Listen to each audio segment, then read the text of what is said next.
Shalom, shalom, beloved. It is good to be back.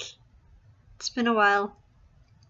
And I just want to say that this is a wonderful day that Adonai has made. And I will rejoice and be glad in it. I better not sing that whole song because I don't know who that song belongs to. There is a song that I was blessed with by Abba, by Spirit, that I would love to share with all of you. The music for a psalm, and to go through actually what it really means to me, or how I understand it, how it is understood to me. But that's not what this video, maybe another video. This video is about lots of things, yes, condensed into one thing. First of all, how is everyone? Hope you're doing good. Hope you enjoyed that horseback riding video. It's not recent, it's from earlier this year, but I've been trying to clean out. I actually have more videos that I've never posted, some things, not that I have to post everything obviously, but just some things I thought would be interesting from my phone and from my camera card, that as I was cleaning out some things, I thought, well, I should post these things instead of just letting them disappear into nothingness, you know. So yes, and speaking of horses, drum roll.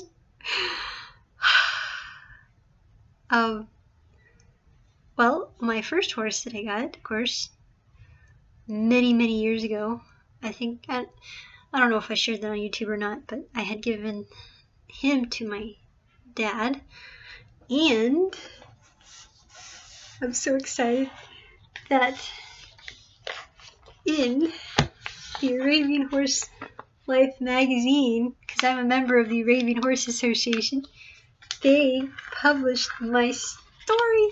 Yes, in here. There I am. See? And that's my horse, my very old horse. So there's a story of us in there. The one that I gave to my dad, he is very old. Yes, so I'm very excited about that I made in there, because I've written stories and I've been a member for many years. So Baruch Hashem, yes. And also, since I did mention that, I might as well say, for those of you who don't know, everything's okay over here, that my book, I have a book, and it's fictional, but it is referring to something that did happen in history, and it's called The Open Door to My Soul. You can get it on Amazon.com. I don't know if it might be under youth or young adults, I'm not sure. It's really any age can read it, but I wanted especially young people to read it. Yeah, my love for music and history and Arabian horses, it's kind of all rolled into one there. So there's that. And also, so then in the last video I posted, you saw me riding Kuma, which is my main riding horse. He is my horse. Also an Arabian horse, Egyptian bred. And I got my dream horse. Yes.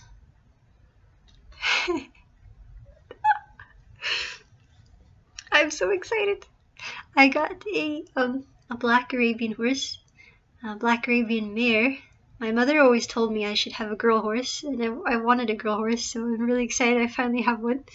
And she's not trained, she doesn't know anything, so very big project.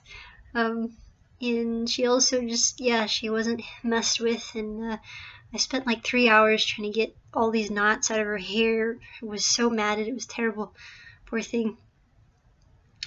So anyways, yes, so that's the exciting news on my end for about that, and maybe I'll get to share and update about her over time. And I'm not sure, I'd like to, well, I guess I should share that the horses they're a blessing to me. But with these horses, with the Arabian horses, I love to share about them with other people. I do see how God uses these animals to bless lives, and they're just horses, of course, are special, but even the Arabian horses are very special. They're the only breed of horse that is in fact mentioned in the Bible. King Solomon had these horses brought to Israel, to Jerusalem, from Egypt, and for their speed, their endurance, and they are definitely horses that can go on for forever. That's how they were built and made. So, yeah. Okay. I also never did share about what I was going to talk about that was in the news. I don't know if you heard, I call it the Puerto Rican scandal. Very dear and close to my heart because my mother was Sephardic. I am Sephardic and Sephardic Jew, which is a Jewish people of Spanish ancestry, like in relation to the Spanish Inquisition. And anyways, the Spanish Inquisition reached far and wide in very many distant places, and people tried to survive and escape and went to all kinds of places, including Puerto Rico. Yes, and that is in my bloodline. There is Puerto Rico is very dear to my heart. And so what was on the news, this was actually a while back now, but I'm wanting to talk about it, to share. As many already know, that our country of the United States is in chaos. The world is in chaos, but you know what I mean, that there's quite a bit of chaos. But this is a different kind of chaos than we've had before, I believe, in that we have there's just so much hate like I've never seen before in my life. This young woman, she was wearing a shirt with a Puerto Rican flag. Puerto Rico belongs to the United States. For those of you who might not know, I hope you know that, but it does belong to the United States. It is Commonwealth, and so she was wearing and I have t-shirts with Puerto Rico flag on them as well, because I have, I've been there, I have family there. Anyways, she's wearing this shirt at a park, and a man comes up and starts harassing her, telling her to go back where you belong. And of course, you can find it yourself online.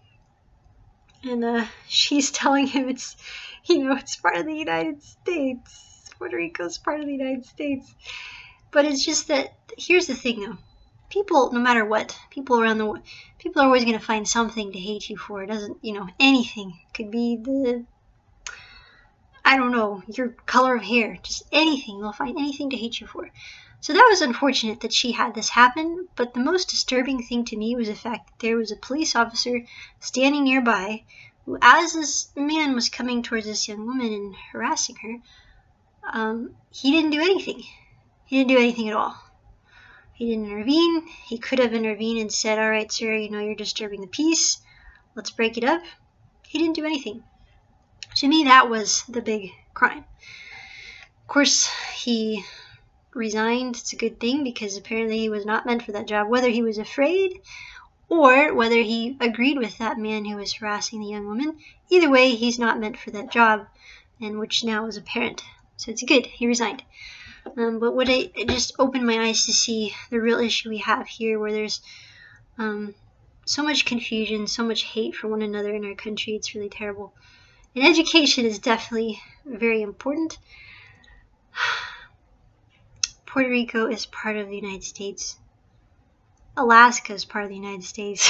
That was something else that recently I heard of someone not knowing that as well. It's important to know that. Yeah.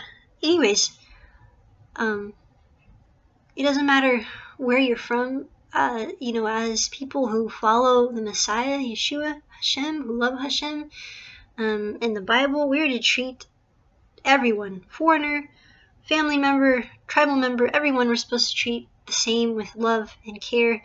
Obviously our enemies, even our enemies, we're supposed to love. So the love is lacking, and it does say in God's word that my people perish without a vision for lack of knowledge, and it's very important. King Solomon had wisdom, but he didn't have great understanding.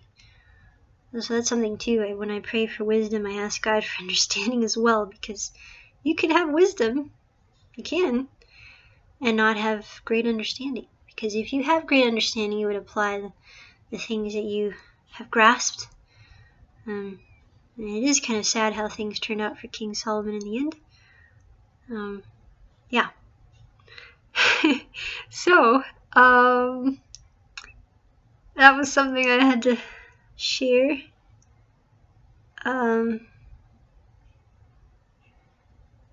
The Torah portion from, and I have my Bible here, but I really liked this, so I'm gonna, this is from Sefaria.org, from Devarim 16, which is the portion with Shoftim. You shall appoint magistrates, although in the Hebrew Shoftim is like judges, and officials for your tribes and all the settlements that Adonai Elohecha, Adonai your God, is giving you, and they shall govern the people with due justice. And in the Hebrew, tzedek, justice, righteousness. It's like when you also do an act of kindness or an act of righteousness, you know, that's where we have the tzedakah in your synagogue. If you are part of a Messianic Jewish synagogue, there is a tzedakah box, and I always, when I think of a tzedakah box, for what I had always seen growing up, it was a beautiful box, very special. It was something that you were excited about putting your gift in, really, because it was such a special gift to give, and such a special box, tzedakah box. It's fun to say. You shall not judge unfairly. You shall show no partiality. You shall not take bribes, for bribes blind the eyes of the discerning and upset the plea of the just. Yeah. And you know what? This can be in, you know, I think when I think of this, the first thing that comes to mind is, you know, something, even a situation where someone you really care about is like, hey, you know, you want to, I don't know, even talk about someone in some certain way, or not. Maybe they won't say, hey, you want to talk about this, I want to approach you that way, but we'll start to talk to you about someone in a way that's really not righteous, which really isn't right. That is another way of to not accept a bribe, is to say, hey, you know what, I know, but let's not talk about this person that way, because it's not right. So that's just my thought about that as well. Justice shall you pursue. In the Hebrew it says tzedek, righteousness, emphasis on that, very big emphasis on that, because it is so important. Righteousness shall you pursue, that you may thrive. Also in the Hebrew, I mean, thrive, you may live, really, and occupy the land, to live in the land, that Adonai, your God, your Elohim, is giving you. So if you can pursue righteousness, you're going to live. If you don't, well, it's not such good news. You shall not set up a sacred post, any kind of pole beside the altar of Adonai your God, that you may make, or erect a stone pillar. For such Adonai your God detests. Anything that comes first before God, it's not right. Of course, it's not right to have an altar, to worship another God even after you worship God, but that's not good either. Anything, though, that hinders you from loving God with all your heart, God doesn't want it. And the truth is, you cannot love yourself, you cannot love other people in the right way with all your heart unless you first love Adonai with all your heart. And that love that you give and receive from Adonai, that's the strength you have, the beautiful love you have to share with each other, with one another, with the love for yourself. I was actually just talking to a very good friend of mine. We were texting, her and I, today, and we were talking about how we were both saying how we were nervous in music recitals, growing up. And I was like, yeah, but the truth is that I didn't want to, I could say there's a lot of pressure. You don't want to disappoint your teacher. You don't want to disappoint your family. You want to do your very best. But the truth is, I realized that in reality, I didn't want to disappoint myself. And that was where the overwhelming feelings came from. And it all comes down to loving yourself, mistakes or not, just the way you are. And when you come to that, which is really God's love, when you come to that, you have the freedom to just be at peace because the love is there. And it was really great for me, even though I was sharing this with her, it was great for me to hear that because I needed to hear that as well, to be reminded of that. And yeah, it's important. You are loved. Yes, you are. Not exactly feeling the love from my new horse just yet, as she has bonked me on the head a couple times already now, but we'll get there. It's all about trust. And the same way with Abba, it's a relationship that's all about trust. Yeah. They're amazing creatures, but they can definitely kill you as well. Okay. Okay, you shall not sacrifice to Adonai your God, Adonai Elohecha, an ox or a sheep that has any defect of a serious kind, for that is abhorrent to Adonai your God.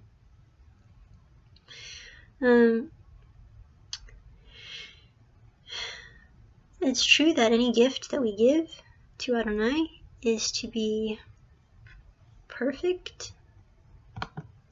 And sorry for a second, I thought I lost you all. Okay. Is to be perfect. I think the first time I read this years ago, I thought, wow, what does that mean? What does that say? Because, you can't sacrifice anything that's not perfect. And I thought, well, the gifts we give to Abba aren't perfect. And it was just one of those things that circled around my mind for a while. But it is absolutely for certain that God loves all people, all animals, no matter what condition they're in.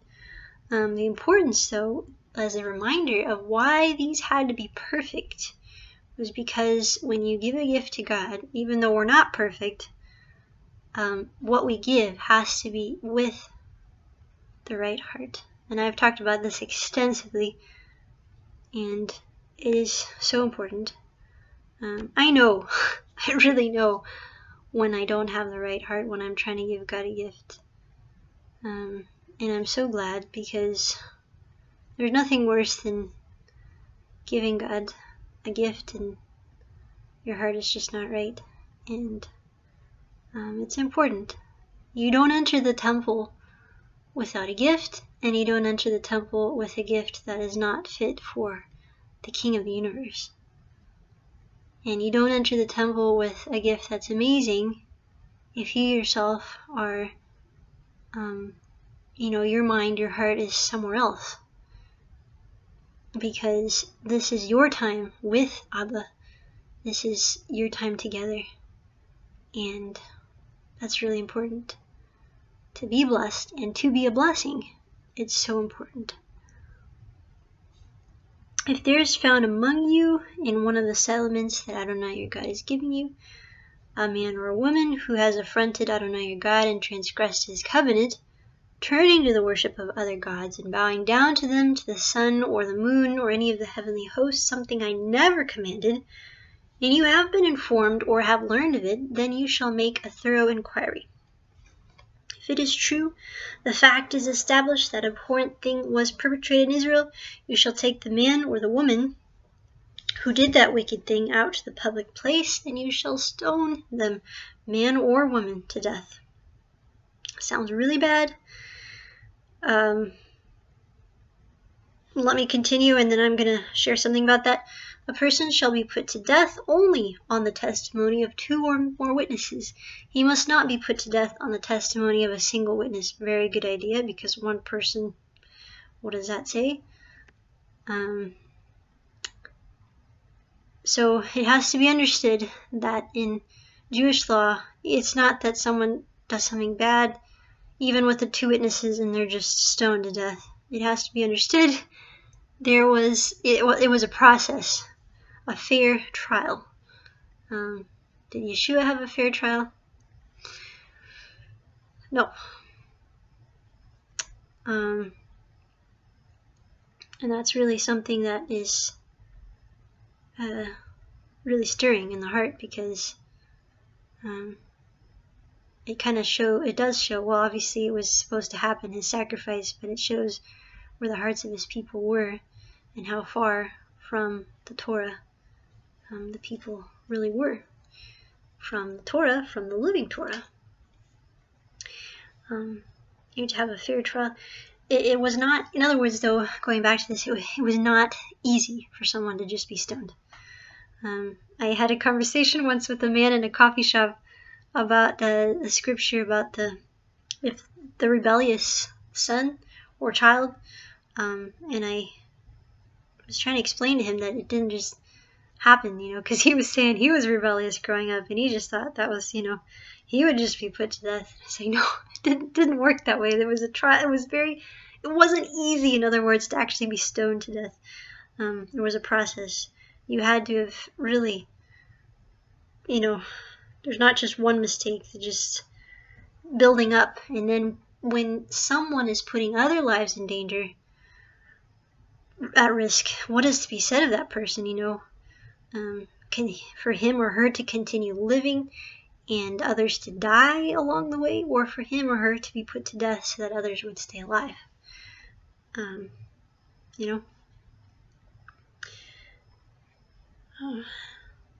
It's really sad in a way, actually, when I think about how many innocent people's lives have been taken because of a drunk driver who may have been given a warning once before, and then it's out drinking again, and they live, and then that person dies.